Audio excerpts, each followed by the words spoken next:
Hi, everybody. Today we're talking about Zoom. And now we're in a Zoom room. You'll notice at the bottom of your screen will be all of the controls that'll help you navigate and use Zoom to its fullest capacity. Starting from the left, you'll notice the mute, the little microphone. Obviously, this is your audio component of Zoom. You can use the little caret to toggle and test your microphone and also your speakers. Generally, Zoom is always optimized to work with whatever computer you're using. So most often than not, you don't really have to touch the mute button or the audio features. Moreover, you'll notice right next to it is the video feature. If your computer can support the video feature, it's always nice to put a face to a name, to a voice within the context of Zoom. This is one of those great options about televideo interactions. So if you notice, there's a little caret that'll allow you to do a few things. More importantly, if you want to turn your camera on, just hit start video. Whoa, and you'll notice me. And I am a little fuzzy. And I'm at the Weaver Library right now. And I'm just going to stop my video.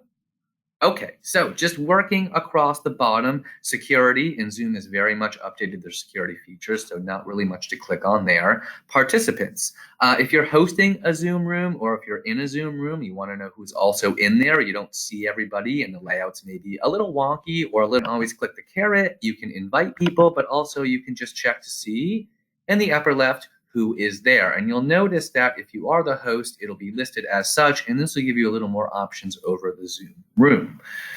Working over, we'll see the chat feature, and this is really great, particularly if you have a lecture or a program, people have questions, you can use this function to address anyone in the room. By the same token, your patrons, your users, your attendees can do the same thing.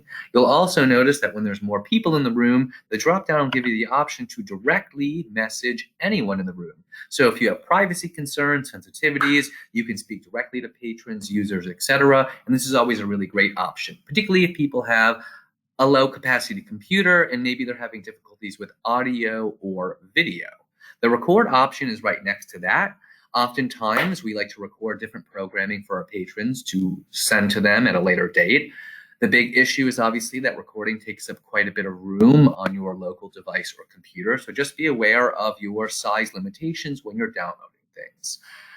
Finally, we have reactions, and this is always the really nice part. These are emojis, obviously, a very sort of common slew of emojis. We can always use any of these to interact or engage with any of the lectures, programs, or discussions within any Zoom rooms. This is really nice to use if you have your audio off, if you're just participating, if you are announcing your agreement or your interest, or perhaps your shock with a particular conversation. Well, these are all your features right there. And then finally, this little more option, these are breakout rooms. We'll talk about breakout rooms in the next session, but for right now, this is your basic control panel for Zoom, and it was nice seeing you. Okay, so let's talk about hosting a Zoom meeting, whether this is with friends, family, etc. So first things first, we need to be signed into our account. You'll notice that I'm already signed in because it says my account in the corner and not signed in. So we'll click on that, and this takes you to the back end of Zoom. I'll call your attention to the left-hand column. You'll see profile, meetings, webinars, recordings, settings. Obviously, settings will be your clearinghouse for the limited settings that you can change when it comes to the layout, access to the rooms, etc. More importantly, you'll notice profile. That just walks you through some of your information. If you're interested in changing your name before you get in, edit will quickly allow you to display a particular name. You see mine is Jason Serrato with Weaver Library. So if I'm satisfied with all that, I'll just click Save Changes. And you'll notice a lot of very sort of, well, what looks like robot language going down. Yeah, this is all just the back-end metadata of Zoom. This just verifies your account and obviously secures your account, so we can just go ahead and ignore most of that. More importantly, if we want to hold our own meetings, let's click on this, Meetings. And now this will bring you to your blank meeting scheduling page. And you'll notice in the upper right-hand corner, Schedule a Meeting. So let's say we want to have a meeting, and we're looking to set that up. So this is your template for scheduling a meeting. You'll know that it by default always pops up as my meeting. And let's just say meeting with Weaver. I'll be Weaver Library for this. this one, right? Under description, I always generally like to include the times. So time right now, let's say 4 to 5 p.m. Below that is the calendar where you can set the time, and obviously below that is the duration. Understand that there are limits on the amount of time you're given with a free basic account. Generally, they limit all interactions to an hour or less. We have the extended package, so we get a little bit more, but let's be very clear. An hour is usually enough, especially if you're meeting your family for the first time in quite some time. If you just scroll down below, more importantly, you'll see a few options. We at the library always like to click the waiting room. If this is something you're doing with friends, family, etc., people that you trust to join the room and are going to do so in an amicable manner, well, maybe waiting room's not important.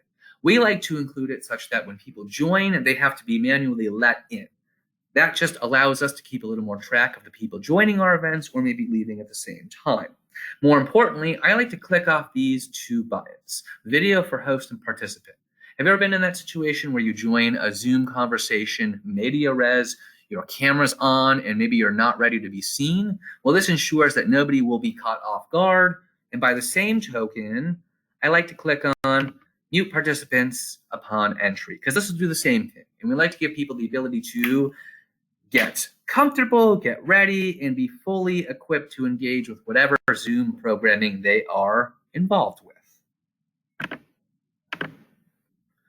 Once you've chosen all of these logistical considerations, simply press save, and your event will be saved. You can then integrate it with any calendar tool that you have. I generally don't use any of those. More importantly, this will be where you should direct your attention to, this copy invitation hyperlink. You can simply click on it. It'll bring you to a new tab, and this will be a very recognizable thing if you've attended Zoom events. I'll call your attention to this right below. This will be the hyperlink that most people will click on when they get an email. So let's say I just want to copy the invitation. It's been copied to our clipboard. So now, whenever we go to our email or a Microsoft Word document, we can simply press Control-V or right-click and paste, and the full invitation will be brought up.